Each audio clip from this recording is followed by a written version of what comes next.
जी अस्सलाम वालेकुम, मेरा नाम गुलफाम अली है और आप देख रहे हैं मेरा यूट्यूब चैनल जी न्यूज़ जी। आज की इस वीडियो में हम आपको इस आने वाली वीक के मतलब बताएंगे जो कि शुरू होगा 14 जुलाई से 18 जुलाई तक। हम इस वीडियो में आपको बताएंगे आलमी इंटरनेशनल मार्केट की सूरत-ए-हाल के बारे में। हम आज की इस वीडियो में आपको बताएंगे पाकिस्तान के साथ इंटरनेशनल मार्केट का कितना गहरा तल्लुक आने वाले दिनों में होने वाला है, क्योंकि डॉलर की खबरें भी मार्केटों में आना शुरू हो चुकी हैं। IMF की भी खबरें मार्केटों में अवेलेबल है। हम आपको बताएंगे रूस, यूक्रेन और साथ में ईरान, इसराइल और चाइना की कुछ खबरें। लेकिन आज की वीडियो में हम खुसूसन फोकस करेंगे चांदी के मतलब, क्योंकि जी न्यूज़ जी चांदी के मतलब आपको हर वीडियो में बार बार इसलिए एक्सप्लेन करता है कि चांदी आपको आने वाले दिनों में गोल्ड से ज्यादा प्रॉफिट देने वाली है, चाहे 1 साल के बाद हो चाहे 2 साल के बाद हो। लेकिन आपको बता दें गोल्ड ऐसा एक एसेट है जो कि आपको कभी नुकसान नहीं देता। आप अंदाजा लगा ले 1800 तब भी गोल्ड महंगा था, $2000 गया तब भी गोल्ड महंगा था। अभी देख लें 3500 तक भी मार्केट जा चुकी है। तो अभी अंदाजा लगा लें कि गोल्ड अपनी वैल्यू को इंक्रीज करता है ना कि डिक्रीज करता है। इसलिए अगर आपके पास ज्यादा पैसा मौजूद है, अगर आप अपनी सेफ्टी करना चाहते हैं, अगर आप अपने पैसों को अपने बच्चों के लिए बचाना चाहते हैं, तो फिर इधर उधर भागने की जरूरत नहीं है। गोल्ड में इन्वेस्टमेंट करें और खामोशी से बैठ जाएं। आपको चंद सालों में गोल्ड जो है ना, अगर आपने 10 रुपए का खरीदा तो वो बहुत जल्द आपको 20 तक पहुंचेगा। जस्ट मैंने आपको मिसाल दिया, यानी वो डबल होगा।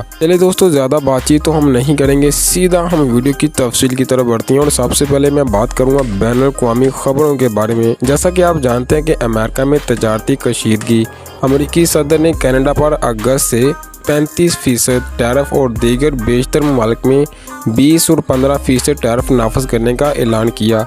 इस दौरान जापान और जनूबी कोरिया पे तकरीबन 25% टैरिफ आयद करने की तजवीज़ दी गई और ये खबरें मार्केट में गर्दिश में थी। आलमी मंडियों में बेयकीनी बढ़ती गई। इस इक़दामात के नतीजे में डॉलर को मजबूत और तजारती गैर यकीनी गोल्ड की मांग को महफूज पनाह में तब्दील करने लगी। यानी कि इसी तरह अगर मज़ीद इसी तरह की खबरें डीपली आना शुरू होती है तो इससे आपका गोल्ड मजबूत होगा। अगर इसी के साथ अगर देखें ईरान इसराइल के माबैन जंग को, तो आपको बता दें 12 दिन तक रहने वाली जंग यानी कि आखिर में इख्तिताम पजीर हुई और जून के आखिर में जंग बंदी अमल में आई। कशीदगी में कमी आने वाले दिनों में सोने की कीमतों को कुछ तलब में कमी ला सकती है। लेकिन जैसा कि मैंने आपसे पहले बोला, टैरिफ की खबरें और अमेरिकी सदर की जो खबरें हैं, यानी इनकी बयानबाजी है, ये मार्केट को कभी वोलेटाइल कर सकती है, जिसकी वजह से 26 जून को कीमतें तकरीबन 3333 की सतह पर मुस्तहकम रही थी। अगर देखें माशी अशारे और शरह सूद को, अमेरिकी मौशत के अदाद शुमार में मुलाजमत की मजबूती देखने को मिली, लेकिन इसके बावजूद शरह सूद में कमी के खदशात बरकरार हैं। वफाकी रिजर्व के चंद अरकान ने इस साल मज़ीद शरह सूद में इजाफे की हमायत का ज़बरदस्त अंदिया दिया, जिसमें गोल्ड पर दबाव बढ़ सकता है। अगले हफ्ते में अमेरिका से PI 16 जुलाई और फेड रिजर्व चेयरमैन पावल पोल के बयानात आने 18 जुलाई को एक अहम डाटा है, जिनके असरात गोल्ड की कीमतों को ज़बरदस्त तरीके से मुतासर कर सकते हैं। साथ साथ अगर बढ़े चीन की तरफ, तो आपको बता दें कि चीन के मरकजी बैंक ने जून में 8वीं मरतबा मुतवातर यानी कि लगातार रिजर्व में सोने गोल्ड में इजाफा किया, जो आलमी तलब की मजबूती का इशारा देता है। माशी बेयकीनी में बैंक सरमायाकार को मतनू करने के सोना खरीदने को तरजीह देते हैं। यानी कि जब भी कोई ऐसी सूरत-ए-हाल पैदा होती है, जंग का समा होता है, तो जितने बिजनेसमैन हैं वो अपने सरमाए को महफूज पनाह की तरफ बढ़ते हैं। सबसे ज़्यादा मजबूत और महफूज पनाह का समझ जाता है वो गोल्ड ही है। अगर बात करें आलमी गोल्ड की कीमतों में उतार चढ़ाव की, तो आपको बता दें इस हफ्ते बैनुल-अक़वामी मार्केट में गोल्ड की कीमतों में चंद हज़ार डॉलर फी औंस हद में रही।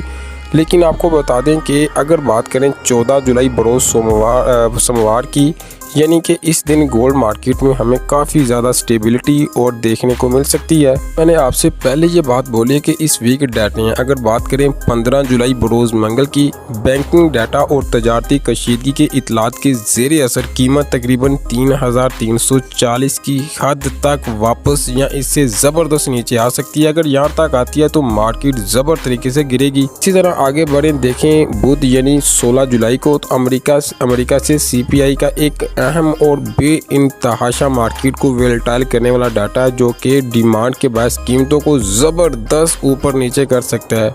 जुमेरात की बात करें, आपको बता दें कि तजारत में मुश्किलात की खबरें, डॉलर की कमज़ोरी ने सोना हल्का सा बढ़ सकता है, यानी सोने की कीमतों में कुछ तेज़ी देखने को मिल सकती है। बात करें इस हफ्ते आखिर यानी 18 जुलाई की, हफ्ते के आखिर में कीमतें मंदी की तरफ जा सकती हैं। जस्ट मैंने आपको ये खबर दी है, ज़रूरी नहीं कि मेरी बातें आपको तकरीबन इसी तरह मिलें, लेकिन मार्केट है, मार्केट किसी तरह भी मूव कर सकती हैं। अगर सोने की कीमतों को देखें तो पाकिस्तान में 24 कैरेट सोने की फ़ी तोला कीमत जो है ना 3,59,500, जबकि 10 ग्राम की कीमत 3,08,220 रुपये।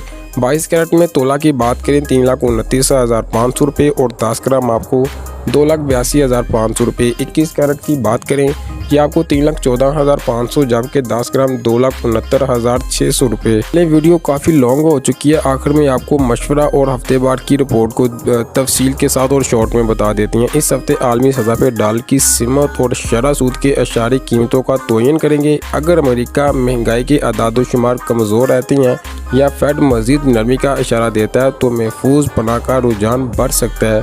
मौजूदा कशीदगी और मालियाती पॉलिसी की बेयकीनी में गोल्ड का रुझान ऊपर नीचे होता रहेगा।